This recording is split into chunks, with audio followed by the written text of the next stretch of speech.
This video is sponsored by Notion.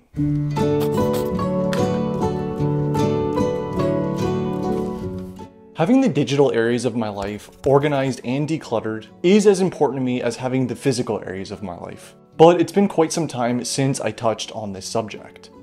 Which is interesting because it is one of my favorite things to talk about and sort of find new strategies for. Strategies in which I have several new ones I'd like to share today that have been helping me.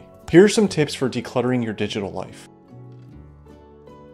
But first, if you're new to my channel, thank you for stopping by. Here we talk about minimalism, frugal living, tech, and things of that nature. So if that sounds good to you and you end up liking the video, be sure to like and please Glasgow kiss the subscribe button. Let's get started. Consolidate platforms. And with this, I specifically mean things like social media and email addresses. The amount of redundancy that plagued my digital life for years gives me a headache to even think about.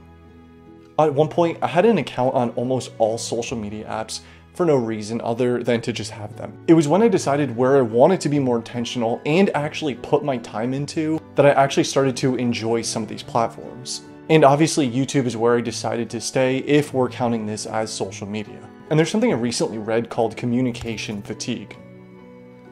And I could sum it up by saying with fewer platforms, you consolidate where people can reach you, making it easier to stay on top of messages. And it leaves me not having to worry about endless notifications across several apps wondering if I ever replied or not. Invest in an external hard drive. And this is one item I genuinely believe most people would find value in.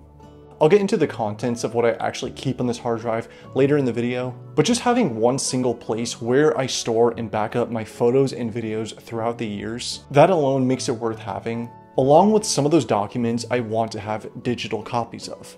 This extremely small item has been able to house hundreds, even thousands of memories, all while keeping my phone and computer clutter-free.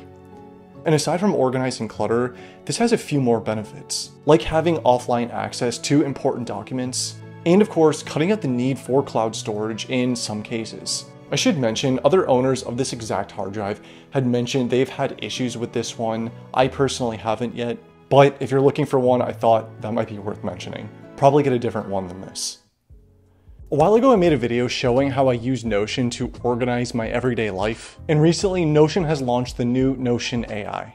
Once I tried it out for myself and saw how it put my entire grocery budget into a chart in a matter of seconds, I knew this is how I would be doing it from now on. But what's highly impressive is that it takes information that you already have in your Notion pages and gives you a highly personalized response. For example, for a chart based on my financial goals, I have a detailed, personalized plan in seconds built on the information I have already put in. I could see this having like a million use cases for people that work in management, planning, or even script writing or copywriting. Notion AI has the capabilities of an AI chatbot, writing assistant, and universal search. You could already get started with Notion completely for free and unlock the new Notion AI for only $10 a month to make your work and personal life much more streamlined. I'll have a link for this in the description box if you're interested. Thanks again to Notion for sponsoring this video. Have folders for documents to keep.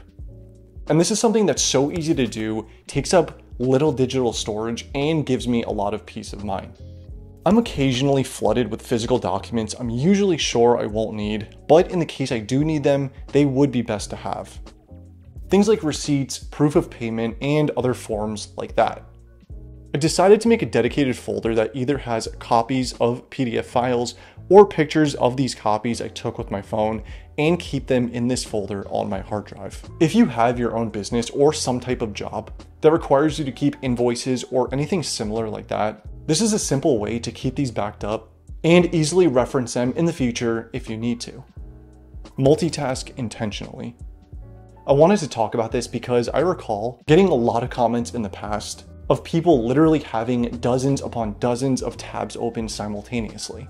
And I feel like this point is a little relevant to addressing that. I used to have the habit myself of keeping several tabs or windows open, and while it might seem overly simple, something I started doing is limiting myself to one or two windows or tabs open at a time. It's not to say that there's a correct number of windows or tabs one should have open, but what I noticed is that this helps me stay focused on the task at hand, and I complete whatever I have to in those tabs or windows until completion. And I just don't open anything else until those are finished close them, and then I move on to the next one. Also, on a quick side note, I don't know if Mac OS has this built in yet. I know Windows does. But years ago, I got this app called Magnet that quickly helps windows snap into place and adjust their size automatically. Again, PC users, I'm aware this is built into the OS. Backup photos consciously.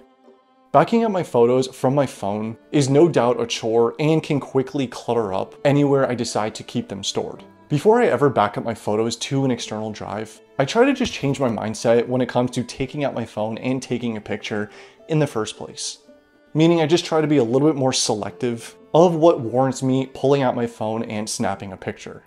Because it doesn't sound like that big of a deal, but eventually I'm gonna have to deal with it, whether deleting it or moving it to a backup. And just by making this simple adjustment, I never feel like I'm overwhelmed with thousands of photos of random things just on my phone.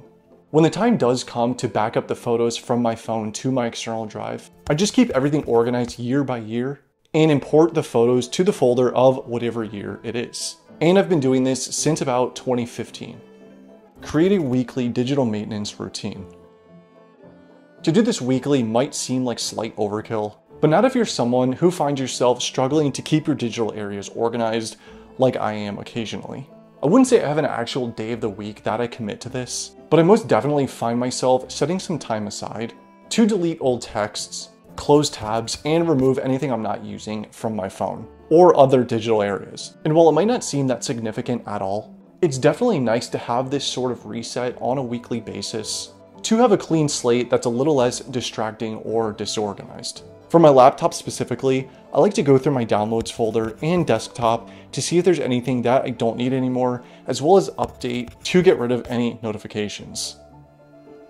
And this routine I set for myself isn't just limited to deleting things. It's typically where I'll make sure I'm caught up on responding to emails or follow up on those things that I haven't quite finished yet. Having this weekly digital maintenance routine has helped me stay on top of keeping my devices organized and for the most part clutter-free if it gets too out of control. So keep in mind, these are just a few of the things that I do to keep my digital areas organized. And I hope at the very least you found a few of them useful to maybe implement into your own routines. Anyways, as always, I appreciate the time you spend here and I appreciate you watching. If you did like this video and you like this type of content, be sure to like and consider subscribing to my channel, and I'll see you next time.